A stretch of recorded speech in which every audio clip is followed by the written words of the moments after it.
I'm going to show you how the Semitic people are one people by providing you with an example. You see, the Semites are all children of Abraham. Abraham is the patriarch of the Jewish and Muslim faith. And Abraham had two sons, Isaac and Ishmael. And I'm going to make this so clear for everyone to see by providing this example. So follow me here. Now, let's say my grandfather is Jamaican, which he is actually, and my father is Jamaican. And me, I'm Jamaican as well. So if you have a Jamaican grandfather, and say his name is Donald, and he has a Jamaican son named Gary, and Gary has me, David. Let's say I have an encounter with God himself. And God comes to me and says, you know what? I'm going to change your name to Toronto. Toronto? I'm getting a name change? Yeah. And you're going to have 12 sons. And we're going to call them the sons of Toronto. Now, if those 12 sons are now called Torontonians, let's say one gets sold into slavery, calls for his other 11 brothers. Then they go down to a different area. They multiply to maybe 70,000 in population. And they're called the Torontonians. And let's say somebody delivers them out of slavery and they go to a different area. And let's say they get conquered by the Jamaicans. So they meet a foreign population called Jamaican people. And the Jamaicans conquered the Torontonians. Does anyone clue in? Is this making any sense? Do you get it now? Because somebody would come to a common sense logical conclusion and say, hey, wait a minute. The Torontonians are Jamaican. Duh. So because they're descendants of the original ancestor, the patriarch, who was Jamaican. So if Jamaican Donald had Jamaican Gary, and Jamaican Gary has Jamaican David, David encounters God, God changes his name to Toronto, tells him he's going to have 12 sons. Those are the 12 sons of Toronto. And then they multiply, only to get conquered by the Jamaicans. And no one thought that the Torontonians were Jamaicans. They just changed their name. So I say that to say this. Abraham had Isaac, and Isaac had Jacob.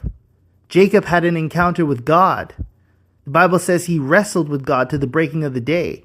And God changed his name to Israel and said he'd have 12 sons. And those were the 12 sons of Israel, which became the 12 tribes of Israel. Right? One son, Joseph, was sold into slavery. And then he sent for his 11 brothers when famine broke out. They all resided in Egypt. He sent for them, and they stayed in a town called Goshen, where they multiplied. And then Moses delivered them. They wandered through the wilderness for 40 years, only to arrive at their own nation state to get conquered by the Babylonians? Think about that. What's Babylon? Babylon is modern-day Iraq. Where was Abraham born? Abraham was born in the city of Ur, which is in Mesopotamia, which is modern-day Iraq. Am I making sense? So basically, Abraham came from that region. So if Abraham was from the city of Ur, which is in Mesopotamia, which is now modern-day Iraq, and he has a son named Isaac, I would assume that Isaac would have been like his father, Mesopotamian, from the city of Ur. The people of that geographical area, whatever they were, racially, whatever they look like, he'd be just like his father. And then his father would have another son called Jacob. So Jacob has to be the same as Abraham. He's not going to be different to his granddad. So Abraham from the city of Ur, Mesopotamia, has Isaac, which is the child of the father who's from Mesopotamia, has Jacob, which is the grandchild, and Jacob gets a name change. His name is now Israel. So basically, he changed his name, and then his descendants that would come after him would be known as Israelites. But it still doesn't negate the fact that their ancestor Abraham was from the city of Ur in Mesopotamia, which is modern-day Iraq. Now, this people, the Israelites, when they created their nation state, Babylon conquered them and put them in exile for about 70 years. And Babylon is modern-day Iraq, the same geographical area. So the same people would have conquered the same people. They would have all been the same people. The only differentiating factor is the fact that they underwent a name change.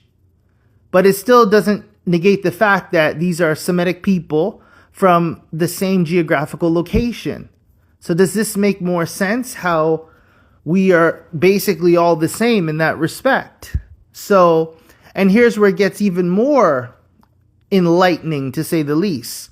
When Moses delivered the children of Israel from bondage in Egypt, the Bible speaks of the mixed multitude, and that refers to the Egyptians that left in the Exodus with the children of Israel.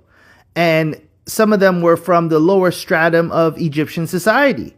And when the 10 plagues were getting unleashed on Egypt, they probably said, hey, we need to get out of here too.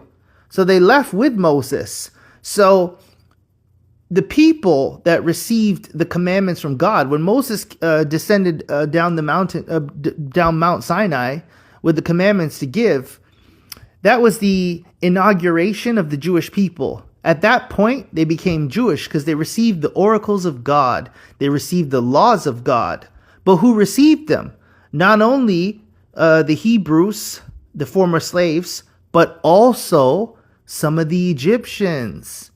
So basically, the descendants of a man who was born in Mesopotamia, in the city of Ur, intermingled with Egyptian people, received God's law?